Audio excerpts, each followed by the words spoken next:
So you can see we took a little bit of chip armor because we had to take some archer damage to set up the fight we wanted, but we set ourselves up for a really strong swing turn. So when the enemy came into range with us, they had no counterplay.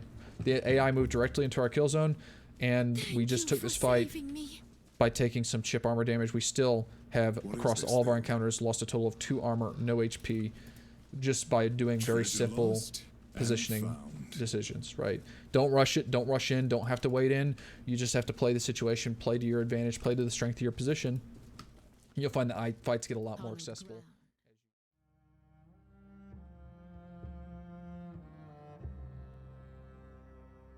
Okay, this is going to be an attempt at a roguelike run and roguelite run in King Arthur's Knight's Tale. Goal of this is going to be to give some feedback on how to play this mode. I have done this once before and beaten the game without any casualties at one point, but I realized that a lot of players I've seen are struggling with this, are struggling with the mechanics of the game and where it's going. So our goal is going to be to dive in and see if we can do this and make it easier to kind of see what decisions players should be thinking about making in regards to all the decisions of the game. So we'll see how it goes, see if it is value added or not, and if you like this, you'll see more of it. We'll kind of see how it goes. But nevertheless, we're going to be doing a different morality as well, because I already did a morality check on the old faith and good righteous side. So we're gonna go a Christian tyrant run, because that's just the exact opposite of what I did before, and I'd like to see some of the heroes or some of the knights down that track. And so what I'll do is I'll try to talk out loud. This is a little unusual for me because I like to kind of do this in a relaxed fashion when I'm typically playing like this, but I'll try to think out loud as I go through this, and prayerfully the tutorial itself will not be too boring for that exercise. And so we'll just dive in, skip all of the narrative and dialogue, because I'm not about the narrative and dialogue for this playthrough. We're just going to be getting right into the decisions that we're making in combat here. And so not much to be made here against this guy. I will say that typically when we are evaluating fights, one of the first things we want to do when we see an enemy we don't recognize is we want to make sure we understand what their qualities are. And so we see with the brigands here, you're going to see a lot of these guys in the first act, that when we kill a brigand, all the other brigands deal 10% less damage. That seems nice. And that every other brigand attacking the same unit will do more damage. So we want to prevent our guys from getting focus fired by these guys, and we would like to take advantage of killing them, which is already our game plan in any case. We get to see his damage and the AP cost that he has with his total AP. So he has 5 action points. There's no world that this guy can ever swing twice in a turn. Something that's good to know. Some units can, some units can't, but you want to know what kind of damage is coming back your way when you're making decisions. So we'll just get that very basic idea out of the way. And for this first fight, we're not even going to respect this guy in any fashion. And so we're just going to move in and hold left click until he dies.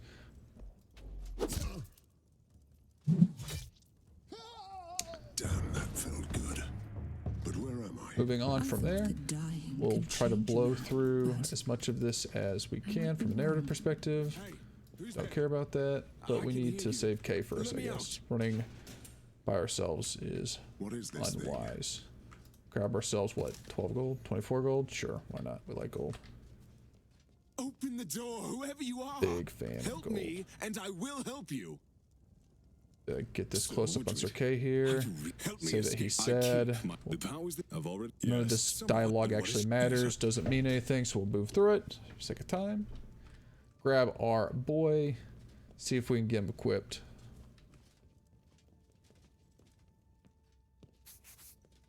Blow through the useless cutscene. Click on the door. Alright. Here we go again, another easy fight. We get to experience our first access to the backstab mechanic, which will give us the privilege of a 50% damage increase. So not hard to understand. Backstab, good. Get backstabs when you can get backstabs. And since we have the AP, we'll go ahead and drop a stigma on this guy to allow him to take a little more damage, give us a higher chance of one-shotting this guy. That's it. I was and just move right getting along. warmed up. Yeah, this really high octane gameplay dominating the tutorial, so. A chest. More things to plunder. Exactly what you came for. This is the warden's room. Prepare for battle. Okay.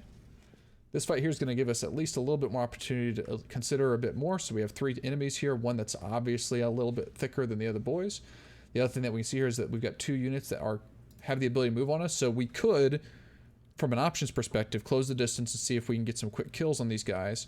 But one thing that we can observe is that if we just kind of hold our ground, we're going to get free AP for the next round, and they're going to run into our kill zone and allow us to just one-tap them pretty much. The Warden here can close the distance, so if we want to really mitigate damage, like if we're really trying to min-max this, we can even make sure that these guys can close the distance, but the Warden cannot. So I'm going to take a step back with K. Time to feed the ravens. Step back with him. This means the Warden cannot get into a place where he'll be in range, and then these 2 guys here will close the distance with us, and we'll have full AP for another turn. I'm going to save 6 AP because that's going to give me 3 extra AP points for the next turn with the way that the reserve mechanic works. We'll just go ahead and end our turn here. Get ourselves fully reserved up, and lo and behold, they moved into our kill zone. We have plenty of AP to finish these guys off. A 1-tap from K here. I can take them. There'll be a 2-tap from Mordred. And once again, we have a decision with this guy. Since we can't really, like, I could move in and take a stab at this guy. I'm going to do 11 to 13 damage to reduce by armor. I'll do about, on average, 10 damage to this guy with K. He's got a shield, so actually less than that. So 30% of that. So 30% of 10, 7. So I'll do like 7 damage to this guy, and then he's going to counter swing on me with, you know, a single hit, which doesn't look like much, 5 to 7 damage. I may take an HP point. I'll probably lose an armor. But and it's ridiculous to do it in this context, right? Like, because for this fight, it really doesn't matter. Like, this guy's not giving me trouble. This mission's not going to give me trouble. But if I'm trying to develop good habits and good behaviors, I'm not going to give out free damage when I don't have to, and I don't have to here. And so instead, I'm going to back up and force him to spend his turn coming to me, and I'll reserve AP again, and I'll have a full turn of backswing. I could even position this better so I can get a flank. I'm just not going to need it. I'm just going to smash this guy with all my reserved AP in the next turn. He'll move in, and it'll be the easiest turn of my life. So he'll close the distance there. And with K, I can move here, and I've got currently 9 AP. Takes 4 per swing. If I move here for 2, I'm not even going to get 2 swings. So I might as well take the extra AP to get around his shield here, at least to the side of it. I think if I do this right, that's 2. I can't actually get a backstab, but I can at least get to the side of a shield so I don't take a shield reduction. So that'll give me 1 hit with K. I can go ahead and either cast Stigma with Mordred for 2. And since I have 8, 3 to swing, I can Stigma for 2 and then get 2 swings in. So we'll definitely go ahead and cast Stigma for the extra damage. We'll drop 2. And then we have a decent chance of 1-tapping him with K. And just like that, with a little bit of a slower play, we can mitigate damage coming at our team. We didn't take a single hit in any of these fights because of positioning. Again, didn't matter for this. We could have taken some hits here and it would have been really negligible. And I did take that 1 hit at the start just for being dumb, but I didn't need to lose that armor. I could have played that differently and not lost armor. And I chose to play the other fights smarter. And if I play like that more throughout the game, I'm going to conserve HP, I'm going to conserve armor, and ultimately preserve my knight's health totals a lot better. This is the introduction to fights that allow you to kind of pick your battle, so to speak, so I can go around, expose these different angles, and then I can really choose my positioning for how I want to ambush these guys. So we'll just say this is good enough. I can choose how I want to deploy my heroes against this. You'll notice that since I didn't walk the full circumference of the fight, I don't have options to deploy on this side. And so I've kind of put myself at a disadvantage in that with a different setup, I'd be able to basically assassinate these archers. And now this archer here is going to have game against me for the duration of this fight. But on the good news side of things, I can set it up so that K can 1-tap this guy really, really clingy, really cleanly. And then these guys are going to have to come and close the distance. My other option would be to divide Mordred here and kind of set him in a 2v1. But I don't want to do that. I'd rather focus my DPS and be able to focus fire targets, so I'm going to keep them together. And I'll probably position myself in a way that forces these guys to move in a kill zone that I favor for the fight. So with that being said, we'll just go ahead and hit finish. Take our opening turn here with the free backstab on this very, very poor and sad man. He's down. I can't get K into the best spot, so I'll move him there. I'm going to keep Mordred here for the shield. This guy's going to move in. Archer's going to move in and maybe take a shot from there. These guys will take at least 2 turns to close the distance. But I'm not in a hurry. Like, I don't have a turn limit for this, so I'm just going to kind of keep myself back here, tucked in. We'll end a turn here, let them close the distance. Once again, we got an opportunity to kind of think about how we want to play this. Archer's going to be able to start taking shots at this point, and I do want to start spending some of my AP. So I wanted this guy to get close. So I'm going to move here so that this Archer will take a shot at Mordred in the shield, and it'll do negligible damage. The Archer does 1 to 3 damage at this point. It's practically nothing, and it's reduced another 30% by the shield, right? So it's essentially 0. I mean, it might as well be nothing. This guard will not get in the fight. This guy will close the distance. I like Sir Kay's position because he can step in. He doesn't get hit by, not having a block, he's not going to get hit by the Archer. It's just good practice. And then I can allow him to step in and deal the damage I'd like him to do, right? So we'll reserve our action points again, take the block damage, no problem. And once again, we can now roll out here for a sec, get our damn DPS in with K. We'll take 1 tap with Mordred here. Oh, I misclicked that. I meant for Mordred to take the hit, so we're going to have to change our plan. So Archer's going to take a hit. This guy's going to close the distance, but once again, we're not going to give that guy a hit opportunity, right? We're going to allow him to close the distance. Mordred will cover with shield, so Sir Kay doesn't take a hit. This guy will move in. He won't hit Mordred. Mordred will take another shield strike, and we'll be good. We do have 8 AP. The most AP that you can benefit from saving is 6. So we can go ahead and take the free turn to use this if it was value added, but it's just not. It's only vulnerability for 1 turn, so I can't even, like, until I upgrade this ability, it won't float to another turn. So there's no point in using the AP at this point. We'll just hold it. Wait for that, and let this guy close just as we would have liked. This is fine. We'll move in. Allow our good friend K to take the opening hit. Give Mordred a strike, and at this point we'll go ahead and close the distance, because closing the distance on the Archer reduces his damage by 50%. We'll take our hit. He can't really do anything but do negligible damage, and another clean engage where we took a few unnecessary shield hits with crossbow bolts. But otherwise, pretty simple. Control the distance, focus fire targets, and very cleanly move through the fight. We'll just presume that none of this matters, because it doesn't. And now we've got another fight. Arguably the only fight that could actually threaten us. We have 3 targets that have us surrounded. Not great. We have an Archer that's going to be doing annoying bits of damage. And we have Sir Tuilin. I should know his name because I've heard it said enough times. But this undead guy here to worry about. And then a Paragard. So in the interest of focus firing, we notice that this guy can't really move very well at all, right? Like his movement and action points are extremely limited. So we can take advantage of that and allow us to clean up part of the fight first. I know that Sir Kay here, given the situation, we want to start taking down targets immediately, so we can move Sir Kay in range here and probably focus fire this guy down right at the start of the fight. I have a choice to lean Kay to the right or to the left. I want to lean him away from the guard so that the guard's more likely to target my shield. So I'm going to move over here. We'll take an opening hit on our friend, the guard, and then we'll see if we can get Mordred in range, possibly finish. I don't know if we can get enough damage in through the shield or not, but we're going to try. Very low chance that this penetrates and gets a kill. Got lucky. High rolled it. So at this point here, the only source of damage we can take is the guard here, so we have to make sure that our facing, you notice that you can change the facing of your character with left clicks. Even if they don't have any action points, I'm going to choose my facing toward the only damage threat I can have. These guys will get in range of me, but they won't be able to put DPS in. I'm not really worried about damage coming my way from these two, only that this guy. So we'll face this way, hit in turn, take a shield hit, no problem. And now Mordred has himself in a full surround situation. This guard here has really put himself in a sketchy position, though, because he's no longer getting a shield bonus against Sir Kay. So, hey, we take freebies. We'll take that, and take that. And now we're locked in against, in essentially a duel against this Undead Knight. Typically, we would have other abilities that may allow us to disengage or deal with this. I wouldn't want to deal with this guy while this Archer's picking damage at me. But it can't be helped in this situation. There's no value from Stigma, so we'll just trade blows here for now. Change our facing so that we get shield benefit from this guy and this guy. No, the shield basically provides the protection in the front 3 tiles here, so we want to be facing middle so that we get a shield block against the Archer hit here and a shield block against this guy's hit as well. With K, we have a choice to make. We can either reserve 2 AP or go ahead and take a couple steps to move ourselves into a better position.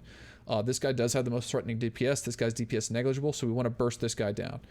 So what I'm going to do is I'm going to keep him out of range so that he doesn't take a hit, because K is worse at taking hits than Mordred. We'll move K in here so that he just has to do 1 step. We'll save 1 AP for that step. We'll reserve the 1, and we'll be ready for probably the best turn that we can get. And we see there that even though he's doing 4 to 7 damage, our armor protected us. We've taken no HP damage. Feeling really good about the situation. We have 8 AP for this turn, which allows us to do a Stigma and 2 hits. So we're going to take advantage of that. We'll Stigma this jerk here. We're going to move K in for his damage, because he's going to armor break force a little bit, and then we should be able to tap this guy down without issue, leaving us with just this annoying archer to deal with. K can close the distance, so in this case we will, reducing the archer's overall damage output. He'll do no damage, taking armor off us, but free kill. And really clean fight. No HP damage, a couple armor points stripped off, but as clean as it can be. We now have to make a choice of what we're going to be. We've decided that we are a Tyrannical-Christian, so we're going to pick the thing that makes us a tyrant. And that's the first mission. I don't believe many people are struggling with the first mission, but these principles applied in the first mission, you're going to see used throughout this campaign. So from a review of basic principles, that's what you should be thinking about. That's how you should be approaching fights, and how you how can you mitigate damage. That's the goal. How can I reduce damage? What's the best way to do it? At this point here, we will go ahead and take a look at our beloved Camelot, decide that we don't have enough material to build it, so we can't engage with that as part of the system yet. We get a tutorial to morality. We're going to be going down this Tyrant and Christianity route, so we'll be picking up these knights from this path here. And I don't know anything about those knights, so this will be that'll all be fresh for me when we get there. As far as our skill points are concerned, want to very urgently pick up shield charge. This gives so much versatility to the character. It's insane. I love this ability. It's also worth mentioning that getting this killing blow and this bleeding is good as well. But at the end of the day, right, think of the value that this creates. Okay, so this is what I want to when you're looking at skills, you want to actually understand what you're getting with a skill point. This gives bleeding for 2 turns, 15% weapon damage at the start of the turn, and for every action. So basically, every time the enemy unit acts, and at the start of the turn, the unit takes 15% of my 6 to 8 damage. So 15% of 7 is not a lot. Okay, so they're going to basically be taking 1 point of bleed damage at the start of their turn, and 1 point for every turn they act. Most units will do an action once a turn, so this gives you an average of a 2 damage increase, 4 damage if the person happens to live through 2 turns. It's not, I mean, in the comparison where my damage is now, it's okay, but it's not as much as the value of a shield charge, which is 1 AP, causes knockdown, gives me mobility. This thing does it all, and so I love this skill. We're picking up the skill, but I just wanted to kind of do the math on why this is good. More damage is good. Things dying faster, that's all good. We'll pick this up eventually, but not nearly as important as a skill here. Looking at Sir Kay, we have some options to consider here. We first have to understand what Sir Kay's role is, and his role is to make things more dead than they were before, right? That's the whole reason he exists, is to hit things with this big whacking stick and make sure they die. And so with the abilities here, we've got a few options that we can consider. Just raw weapon damage increase, so 10% on 11 to 13, it's 1.2 damage. Not a lot, right? 2 skill points for 1.2 damage doesn't get me excited. He does have this wonderful ability of Talented, which means that I could pick up a whole new skill for 1 point. This skill would normally be 2 points, so you get some value from this. And it's a skill that allows him to do what we like. Damage. We like damage. This ability can be really good as a finisher. The drawback of this ability being that if the enemy has armor, just forget about it. Don't use this ability. We could also make his basic strike, which is what we're going to use more than anything else, better. This strike costs 4 AP. This finisher costs 5 AP. His cleave 4 AP, but does less damage to in a focus. So this ability is good. Getting the bleed damage is good. Getting more weapon damage is good. This is all things that we want. But for the sake of playing the game here, this, from a damage increase perspective, is more. If I take the 15% here on 11 to 12, we already said this is 1.2 damage. Whereas if you just look here, this does 18 to 20. This is 20 damage as a skill. This is 12 damage with the upgrade, right? So just, this is better, right? In most cases, we're going to be able to find some utility from this and do a very clean finisher on a unit. And because of his talent, we have an extra ability point that we can scrape into whatever area we want. We can make cleave a little bit better so it does 95% damage to the center target. Don't really like that. I'd rather just something be more dead, right? So I'm probably going to either look at adding 15% more just strike damage, or probably the bleed is better at this point. But I'm going to use strike almost certainly more than I'm going to use death strike. I'll get more value of a skill point in one of these areas, so I'll probably drop this, take the bleed for now. So we've gotten our levels out of the way. We'll take a look at any equipment we have. We have basic equipment, which is better than this gray garbage equipment, so we're instantly going to wear this because it can't possibly be worse than what we currently have. I like more movement on my DPS characters, so once per turn, gain 3 movement after receiving a hit. This is going to go on my damage guy so that he can move and make better things. You saw even in the tutorial mission that getting K moved into the correct position is kind of the goal. And then for Mordred, regain 2 HP when resting. We're not planning on losing HP, but whatever, we'll take it. Let's go ahead and give him some slightly better armor so that he is ready to get after it. We did receive some trinkets as well we can give. Gain 3 movement AP for the first turn of each encounter. This can be movement AP really good on damage characters. So we're going to go ahead and give it to K again because we want him moving around and able to put himself in the position we want. And per 10% damage reduction in cover. Mordred's got a shield. I don't really put Mordred in cover. K will spend more time in cover, but he's already got that slot filled. Might as well give Mordred something. And that's how we're making those decisions for items. All right. So that is the tutorial mission. We will go ahead and do... I think that we've got, I'm going to try to keep these videos to 30 to 60 minutes is my goal. And since the tutorial is so painfully short, I think we'll be able to combine 2 missions in one for this introduction. So with that being said, we'll go into Among the Ruins. We're going to find that we have recruitable people here, which is delightful. And let's see what we got.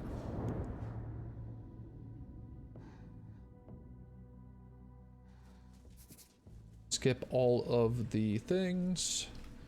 If you came here to see the story of the game, this is not the video for you, so we're going to be skipping as many dialogues as possible and just kind of getting at the tactical combat aspect and the decision-making aspects of it.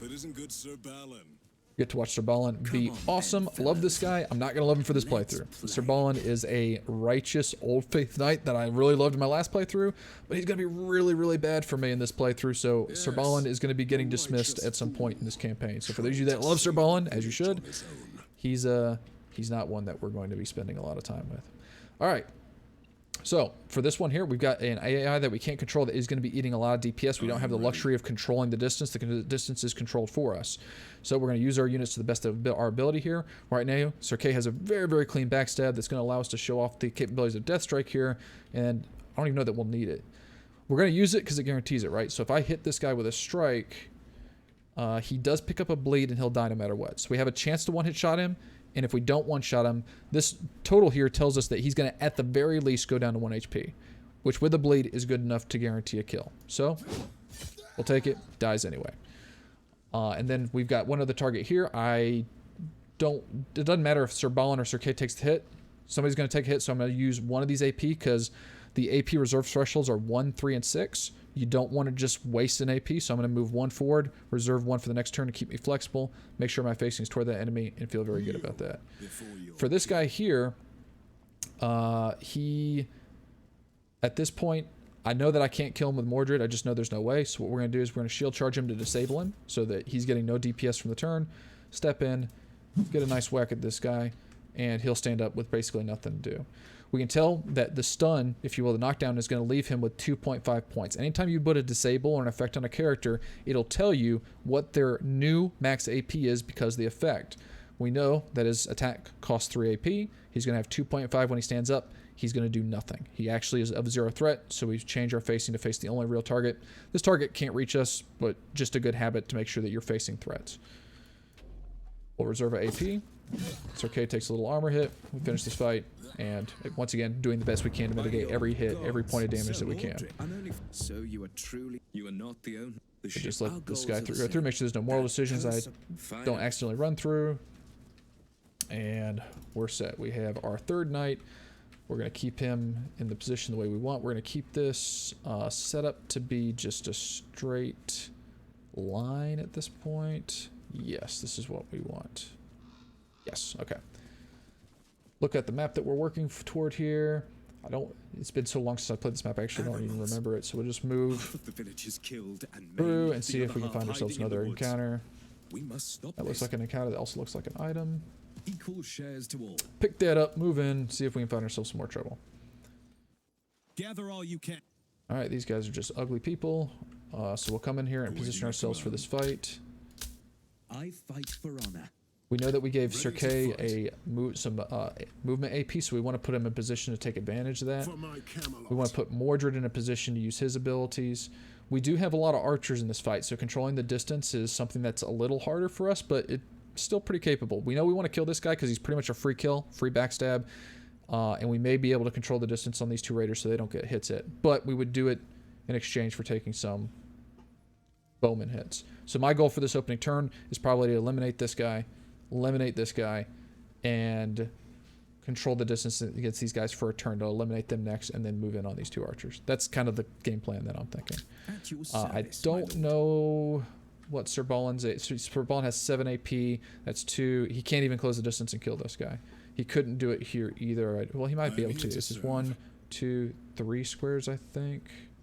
Yeah, it's 3 squares. So Balin can actually take a running step with a 7 AP and get a backstab, full backstab, and probably eliminate that character. I know Sir K can reach this guy, so we'll eliminate him that way. And then I'll keep K in cover. I can take them. And then we'll figure out how we want to position Mordred depending on how that goes. But we'll start like this. Alright, so as we projected, Sir Balin has just enough AP to get in range here, get a full backstab hit, and cleanly sever that man's spine. He is out of range of both of these guys, so we're feeling very comfortable about Ready that. to fight. We'll move Sir K in with his bonus movement AP. We're already seeing the value out of movement AP for a DPS hero. Allows him to close the distance and keep his AP intact. And he doesn't even need to use his death strike. It would be overkill. Just the basic strike alone is good enough for this. Move our facing toward the archers that might threaten K. Move ourselves up. Reserve the 1 AP so we have flexibility.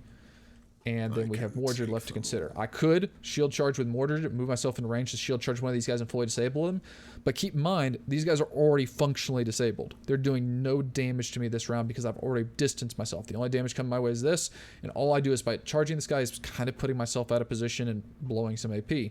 So what I'm going to do instead is I'm going to move myself into a position to hopefully draw the archer aggro right here. So the archers will hopefully put damage into my shield instead of Sir Balin. Mordred is out of range of both of these guys. And we should see that they just don't like Balin.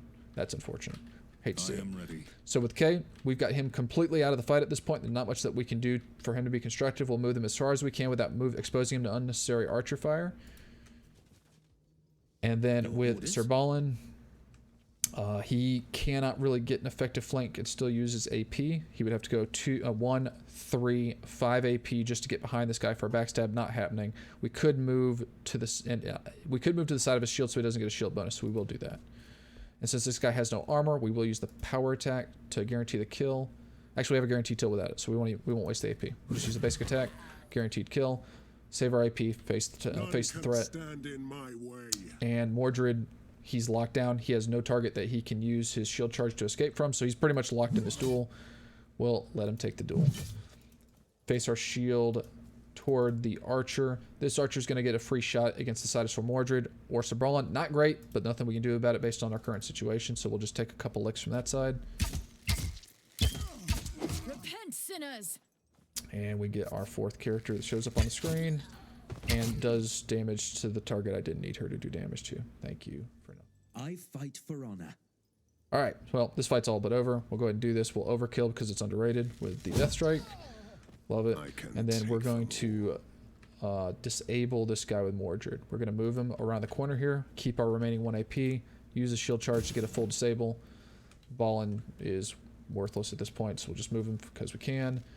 This guy's out of the fight in the turn. Guy stands up, does nothing, and Mordred gets a clean finish.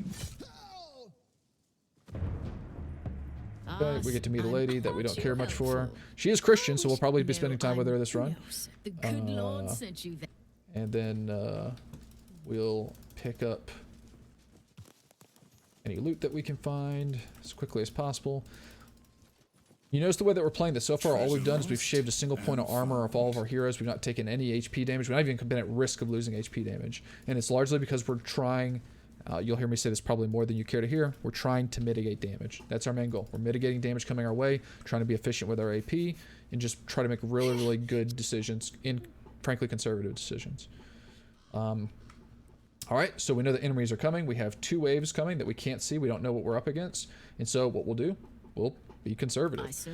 We don't have anything really to do with our AP. I don't feel the need to move forward into the unknown.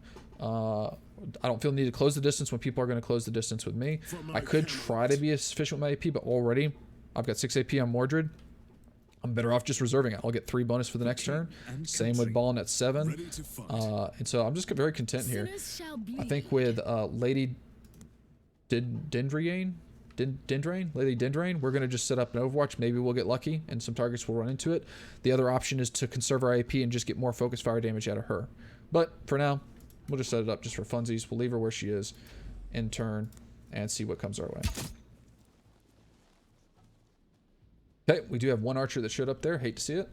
And we have some raiders here that are going to be trying to close the distance on us. So with the way they're moving in, they're actually going to be staggering into us. And so we can really efficiently kill these guys without any risk to our health totals whatsoever. I would love for Lady Dendrain to be able to pressure this archer. That's kind of the one thing that I like about archers. But she can't kill him. Like, she can't really do anything that's going to help us. And so I'd rather just not. So I'm going to just set up yet again another Overwatch here and position ourselves to take advantage of these guys trickling into us. What I'll probably do is set up Sir Mordred to ideally take this archer side. Again, we'll see if we can bait the archer to shoot the shield and shift Sir Kay out of the way here so that he's less likely to take the hit. Ballin is fine where he is because he's at the extended range. This is looking very good for us. So happy with this, ending the turn. And I know you may be looking at this and saying this is ridiculously passive for, you know, the opening levels.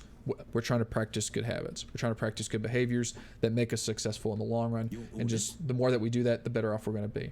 This guy here didn't run into the kill zone. So one of the things that you'll notice when you do set up Overwatches is the AI will frequently not suicide into an Overwatch.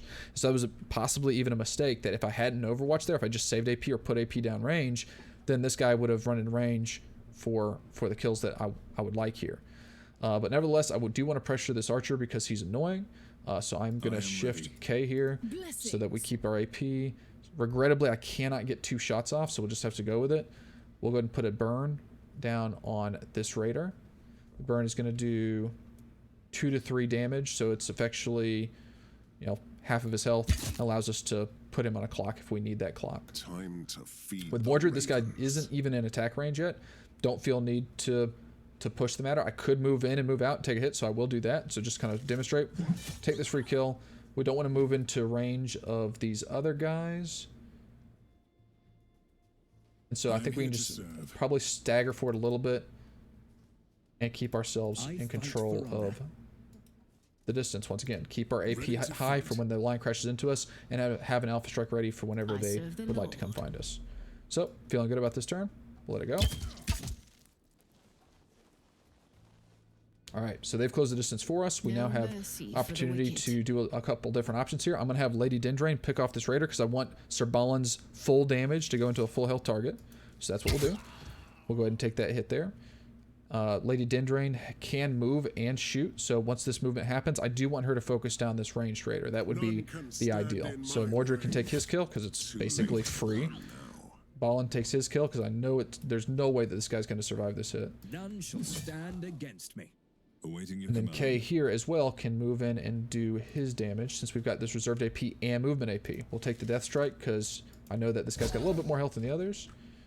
And from there, we can step back to make room for Mordred. Mordred can disable. Lady Dendrain can finish this guy. And we're set. This guy has 2.5 AP for a 3 AP skill. He's completely helpless. We can surround him and be ready for the finisher. This fight is over. So you can see, we took a little bit of chip armor because we had to take some archer damage to set up the fight we wanted, but we set ourselves up for a really strong swing turn. So when the enemy came into range with us, they had no counterplay. The AI moved directly into our kill zone, and we just took this fight by taking some chip armor damage. We still have, across all of our encounters, lost a total of 2 armor, no HP, just by doing very simple positioning decisions, right? Don't rush it, don't rush in, don't have to wait in. You just have to play the situation, play to your advantage, play to the strength of your position. You'll find that fights get a lot more accessible as you go through this game. Got ourselves a shrine to regain armor. Well, since we've lost so much of it, we might as well go ahead and take a single armor point back. Our most vulnerable hero at this point is Balin, so we'll just go ahead and give it to him to balance him out with everybody else. Look at you, Mordred. In the old days, you raised the towers. Moving right along, get ourselves a camp that we fire that we don't even need, just in case that I do take a fight for whatever reason. Let's say I make some bad decisions, take a bad fight. I'm gonna leave this rest right here. I don't need it for 2 armor points, but if I need it later, I always come back and use it if a mission goes bad, if I make some poor decisions, and we get into a position that is unfavorable for us. Alright, so we got ourselves an ambush that we can just effectually pick our positions for. Happy to do it. Scout out all the angles and go ahead and initiate. So we get this. This guy says mean words to us that make us sad in our hearts. And we've got a variety of ways to pick this fight. So we have 2 archers that I want to take note of, 3 archers that we want to take note of. We need a plan to deal with them or mitigate them. 3 melee units and a hero unit that is going to take a lot of punishment. This guy actually does a decent amount of damage with 6 to 9 damage. He has 8 AP, and so he can actually swing twice in his turns, and he's got a defensive skill that's going to make him essentially unkillable to us for 2 turns. This guy is a threat to our knights. He can actually put out a really reasonable amount of damage output, so we need to be very careful about how we expose our units to him. This guy does more damage than all of these guys combined in one turn, just about. Not quite, but close.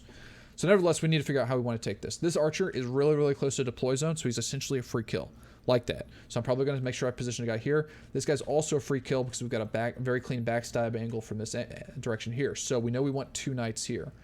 I could do a forward approach, but we're not really getting the advantage of backstab. We would get the advantage of hitting this raider, but we'd be putting ourselves in range of this marauder knight on the opening turn. That feels bad. Don't like that idea.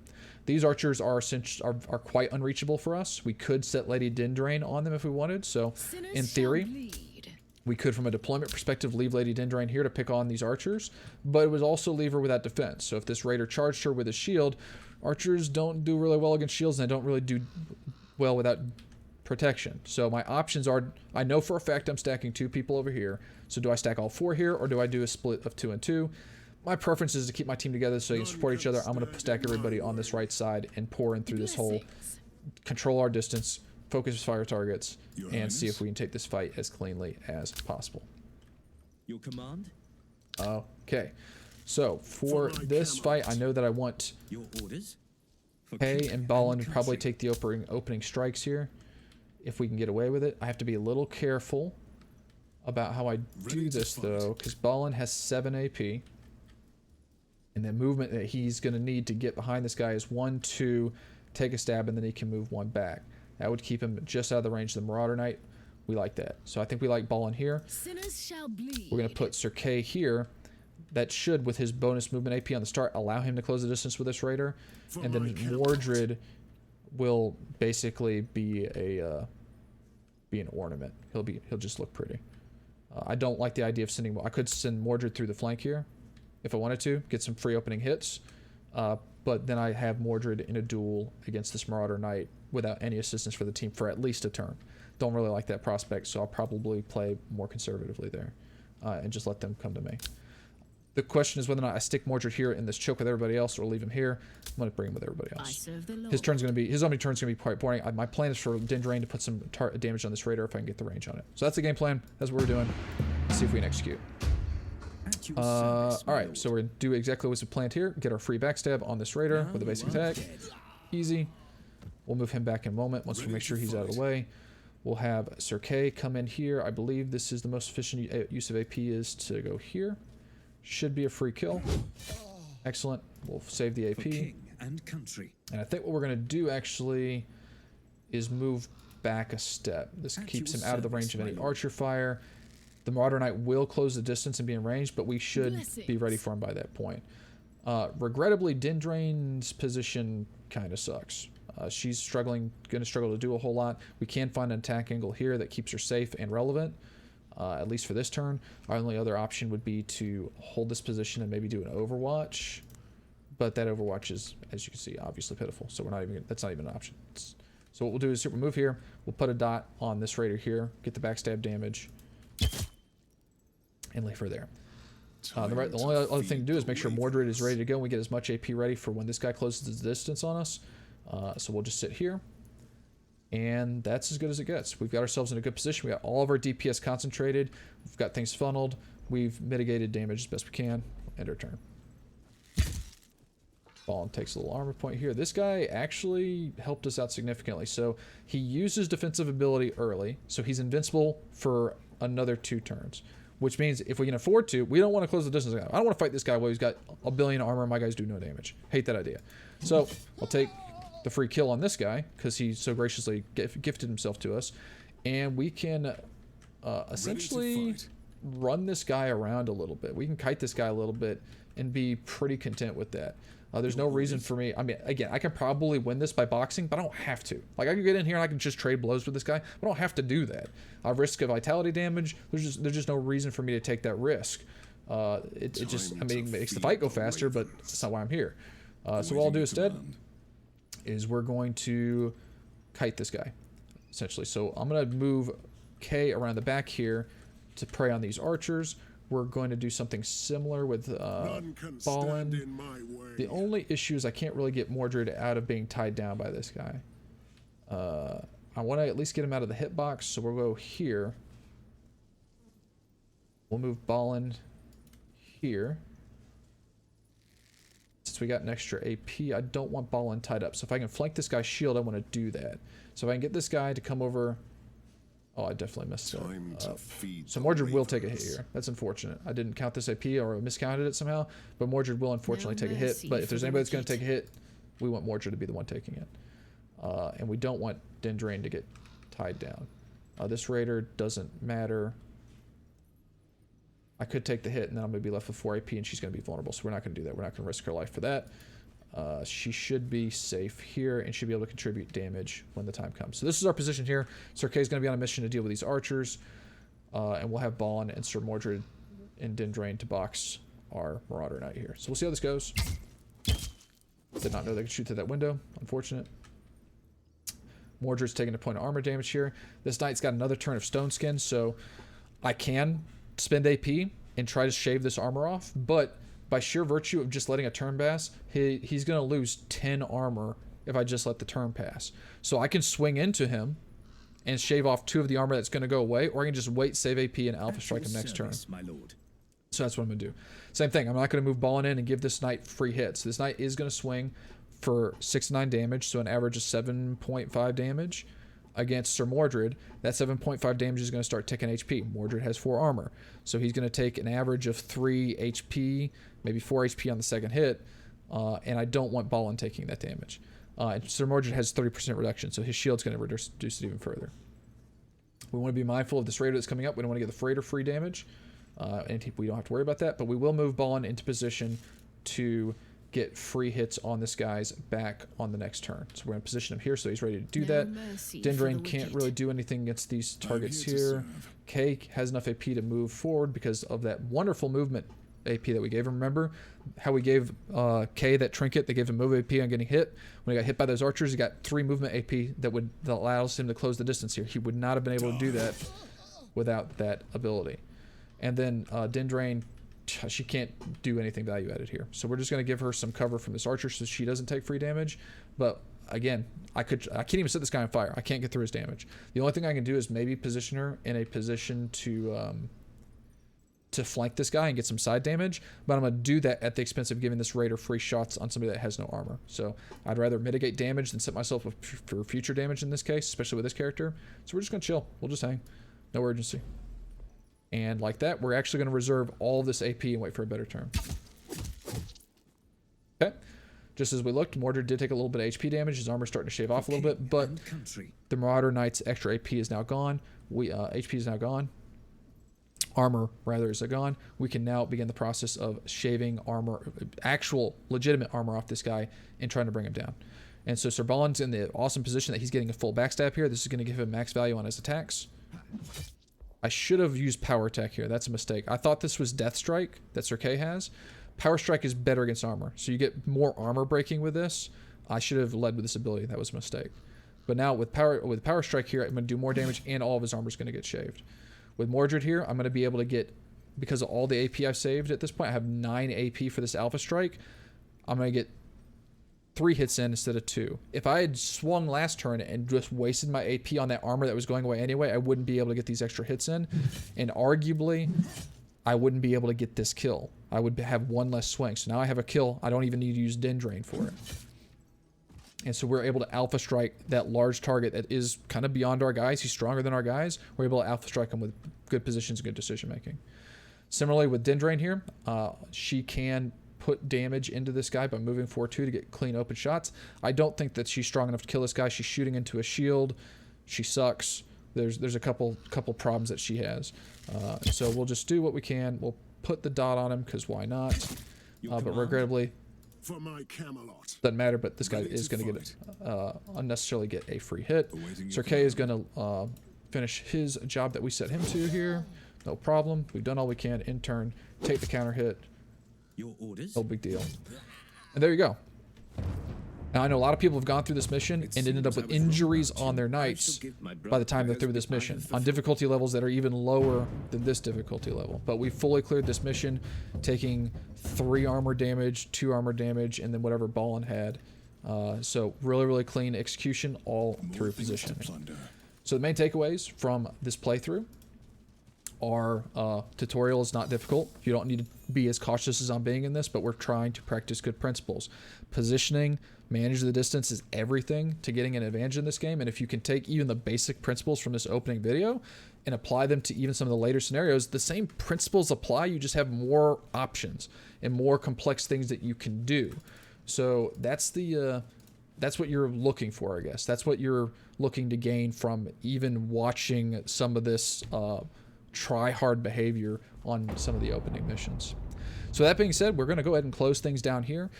We will continue this series and kind of work through missions. My goal would be to do a video, a mission, if that makes sense, and just as I did here, talk through the decisions, explain what we're doing and why.